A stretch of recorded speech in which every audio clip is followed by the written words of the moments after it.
Bonjour. Dans le premier programme d'exemple du chapitre 7, nous avons testé les ports GPIO configurés en sortie.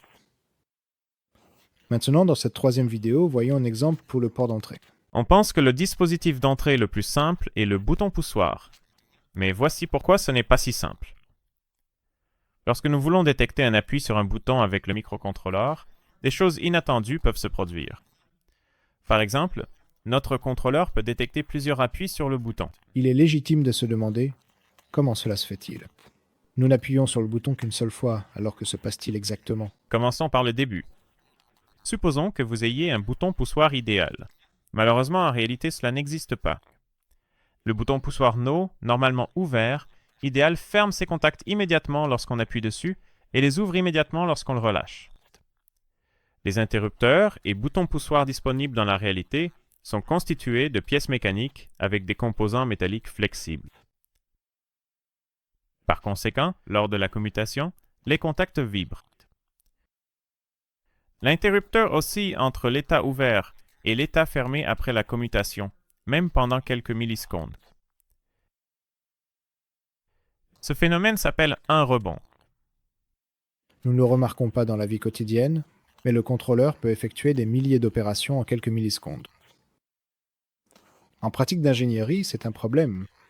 Par exemple, lorsque nous voulons utiliser un microcontrôleur pour tester le front montant ou descendant. Vous pouvez voir qu'appuyer sur un bouton produira plusieurs fronts. Cette figure montre la détection d'un front montant lorsqu'un bouton est pressé. Il est conseillé d'éviter les perturbations causées par le rebond en utilisant un anti-rebond matériel ou logiciel.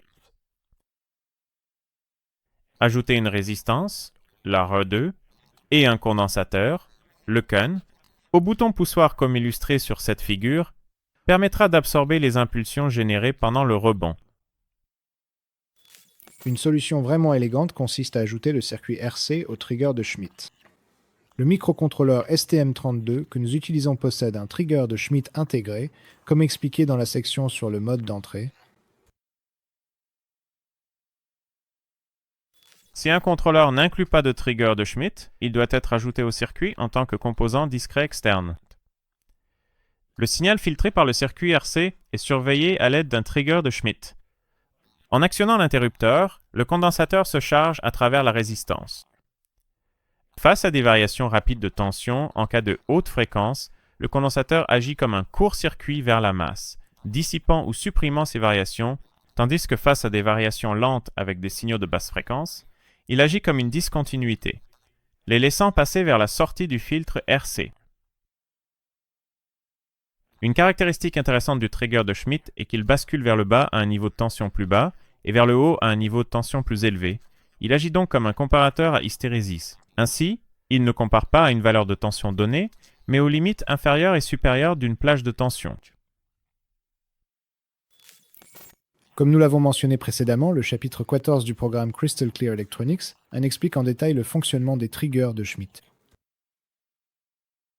Le filtre RC doit être dimensionné de manière à ce que l'ondulation de l'interrupteur ne puisse pas générer de pic plus important que l'hystérésis du trigger de Schmitt. Cela garantit un fonctionnement sans ondulation. Si vous devez gérer de nombreuses entrées, les composants rendent la connexion très compliquée et prennent beaucoup de place. Dans de tels cas, il est préférable de choisir une autre méthode, le rebond logiciel. Il est cependant important de noter que, bien que de nombreuses entrées soient gérées indépendamment, le rebond logiciel est également gourmand en ressources. Par conséquent, il faut toujours se demander quelle est la solution la plus rentable. Si vous avez beaucoup d'interrupteurs et que vous les actionnez relativement rarement, il vaut mieux opter pour la solution logicielle. Si les interrupteurs sont actionnés fréquemment, il est préférable de choisir une solution matérielle. Dans l'exemple suivant, nous présentons une option pour le rebond logiciel. L'essence du rebond logiciel est que physiquement, le pré-contact se produit, mais nous choisissons intentionnellement de ne prendre en compte le changement d'état qu'une seule fois pendant le temps de commutation supposé. Modifions et étendons l'exemple précédent pour réaliser un compteur binaire 4 bits avec des LED. Nous avons déjà effectué les modifications nécessaires. Tout ce que vous avez à faire, c'est d'ouvrir le projet lecture 7btn pour ce chapitre et le fichier main C à l'intérieur.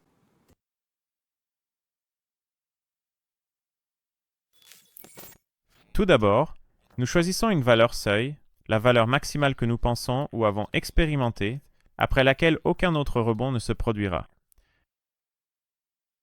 Ce sera la valeur seuil de rebond, qui est de 250 dans notre cas.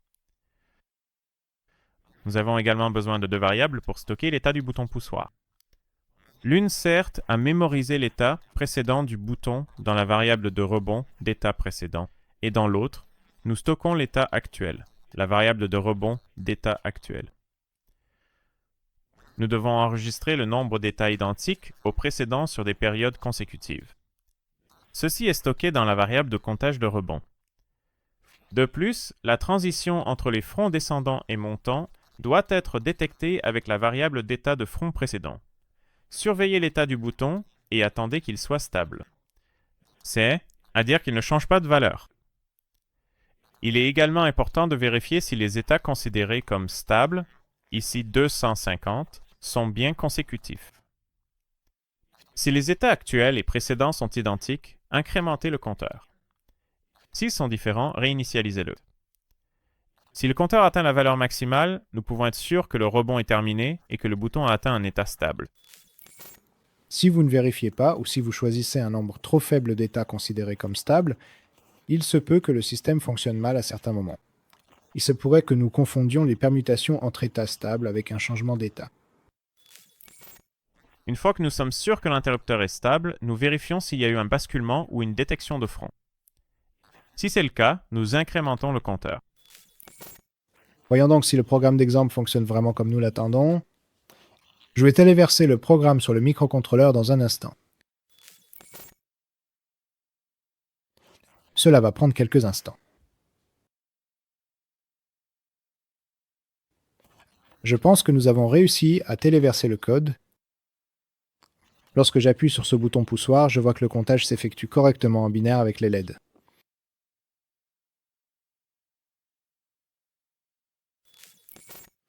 Donc cela fonctionne comme on pourrait s'y attendre. Cependant, je me demande encore ce qui se passe si je règle ce seuil d'anti-rebond trop bas, de sorte que nous n'attendions pas aussi longtemps après la première détection de signal.